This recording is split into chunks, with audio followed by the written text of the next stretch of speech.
Student, this question came in JEE in 2019. This question is related with shortest distance of approach or closest distance of approach या फिर हम nearest distance of approach भी कह सकते हैं. Very important question.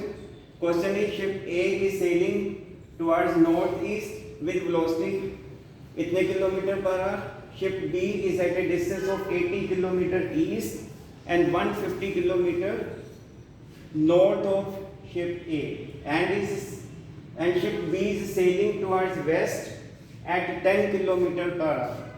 Question is ship A will be at minimum distance from ship B in how much time? So let us do this question. Distance of closest approach के लिए student हम क्या करते हैं, किसी दोनों शिप में से किसी एक शिप पे हम रेफरेंस फ्रेम फिक्स करते हैं.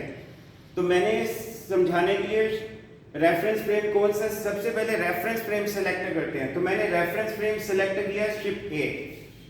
तो मैंने ये लिख भी दिया assume ship A as a reference frame. तो शिप ए जो है यहाँ पे है reference frame origin. Ship A पे मैंने रेफरेंस फ्रेम फिक्स कर दिया. शिप बी मुझे आप दिया हुआ है क्वेश्चन पढ़ते ही ये फिगर बनाते ही ये क्वेश्चन बिना डायग्राम के नहीं होने वाला. Ship B is at a distance of 80 kilometre east. I cap pointing toward east direction and J cap pointing toward north direction. Ship B जो है उसकी लोकेशन क्या दी हुई है, देखो 80 kilometre east, 150 kilometre north of ship A. Ship A यहाँ पे है. तो शिप बी यहाँ पे है. ये शिप बी की पोजीशन है, ये शिप ए की पोजीशन है. ए ओरिजिन है, ए रेफरेंस फ्रेम है. जो बाद वाली चीज होती है उसे हम रेफरेंस फ्रेम बोलते हैं. तो ए जो है वो रेफरेंस फ्रेम है. ए रेफरेंस फ्रेम है. जो रेफरेंस फ्रेम हमेशा बाद में लिखते हैं. तो ये देखो ये शिप बी की position with respect to ship A. Ship B की position with respect to ship A. तो हमेशा ओरिजिन से शिप बी की तरफ एरो ड्रॉ करते हैं. तो ये आर सफिक्स बी ए का मतलब है ये बी शिप बी की position as seen by ship A. Ship A तो हमने इसको तो हमने रेस्ट मान लिया यानी रुका हुआ है. शिप ए को जिसको हम रेफरेंस फ्रेम रखते हैं उसको हम रुका हुआ मानते हैं, स्टेशनरी. तो शिप बी की पोजीशन एज सीन बाय ए. तो इसका मतलब ये बी बी है. अब शिप बी हमें क्या दिया हुआ है, शिप बी हमें उसने दिया हुआ है कि अब देखो क्वेश्चन में लिखा है ship B is sailing towards west. तो ये शिप बी की वेलोसिटी इस तरफ दी हुई है यानी ये. तो velocity of ship B given to me toward west. तो ये वेलोसिटी ऑफ बी हो गया, शिप बी की वेलोसिटी दी हुई है. और शिप ए की जो वेलोसिटी है वो दी हुई है मेरे को क्वेश्चन में 30 आई कैप प्लस 50 जे कैप. तो ये शिप ए की वेलोसिटी दी हुई है, शिप बी की वेलोसिटी दी हुई है और हमें रेफरेंस फ्रेम ए लिया हुआ है. तो velocity of ship B with respect to ship A इसको बोलते हैं रिलेटिव वेलोसिटी.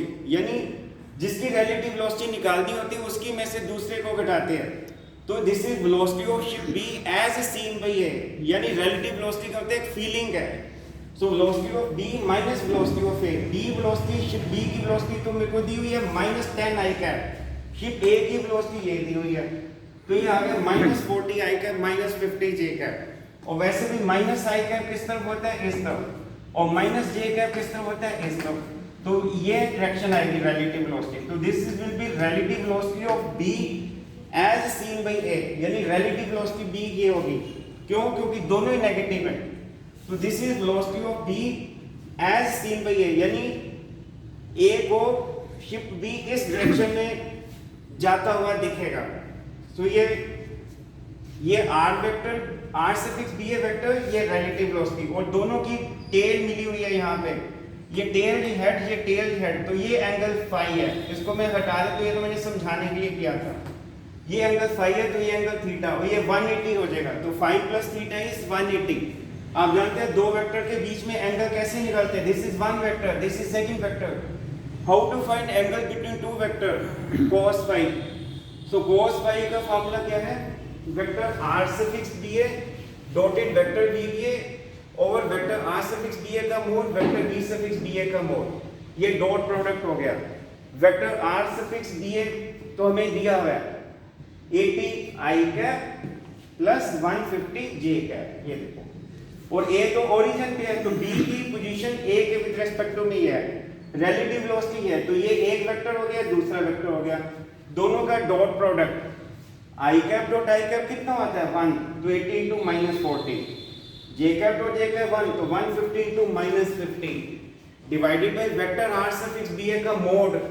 तो vector are suffix B A का मोड कैसे निकालते हैं, आई कैप के कोएफिशिएंट का स्क्वायर प्लस जे कैप के कोएफिशिएंट का स्क्वायर का अंडर रूट। ऐसे vector we suffix B A का मैग्नीट्यूड कैसे निकालेंगे, आई कैप के कोएफिशिएंट का स्क्वायर प्लस जे कैप के कोएफिशिएंट का स्क्वायर का अंडर रूट।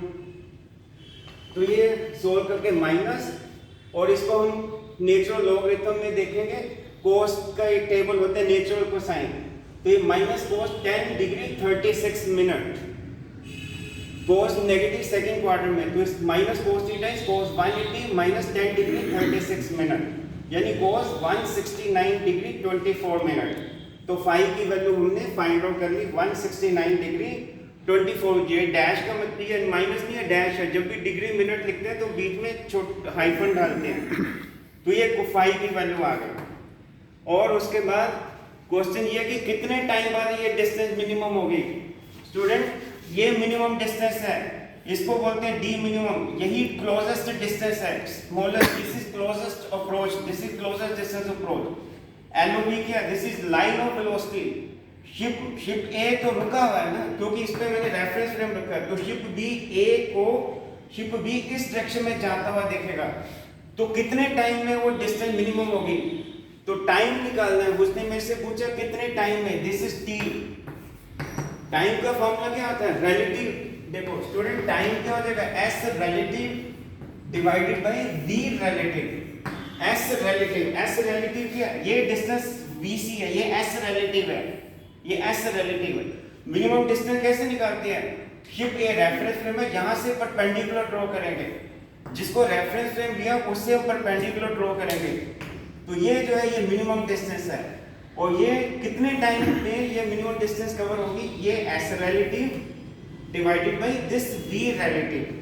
तो ये जो बीसी डिस्टेंस है, इस बीसी डिस्टेंस कवर किससे होगी, रिलेटिव वेलोसिटी से, तो एस रिलेटिव इज बीसी। तो ये बीसी और डिवाइडेड बाय क्या आ जाएगा, रिलेटिव वेलोसिटी। अब स्टूडेंट ये देखिए, ये बीसी जो है ये एंगल थीटा है, ये 90, जिसके साथ एंगल बनता है उसको बेस बोलते हैं, 90 के सामने हाइपोटेन्यूज। तो ये डिस्टेंस कितनी हो जाएगी, r suffix ba cos theta divided by v suffix ba। एक तो तरीका स्टूडेंट ये कि थीटा फाई आपके पास है, थीटा 180 में से एक घटा दो, cos की सीधी वैल्यू पुट करो, इन दोनों के मैग्नीट्यूड लिख लो, सीधा आंसर आ जाएगा। एक और तरीका, क्योंकि मैंने तो फाई निकाला है, तो फिर cos theta, theta plus phi कितना है 180, therefore theta is 180 minus 5, cos 180 minus 5 is minus cos 5।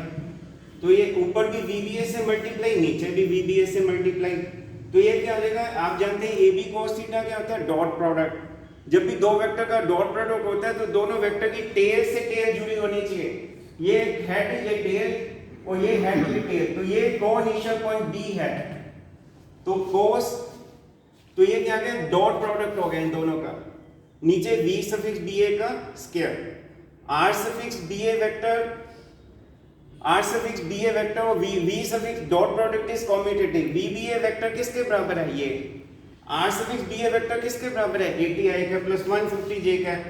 V suffix BA का मैग्नीट्यूड वो तो आप जानते हैं, i का, ये मैंने पहले भी मैग्नीट्यूड निकाला था, ये जो आएगा √4100 आ जाएगा, उसका स्क्वायर आगे i cap dot i cap 1 j cap dot j cap 1, तो ये माइनस, ये भी आ जाएगा माइनस, और ये बाहर minus, 2 negative make 1 positive, but 2 mistake can not make a person right. तो ये सोल्व करके इतने आर्स आ जाएगा, तो 2.6 आर जो है ये आंसर है। तो इसमें कॉन्सेप्ट स्टूडेंट जो है क्लोजेस्ट डिस्टेंस अप्रोच का लगाया था। Thank you so much.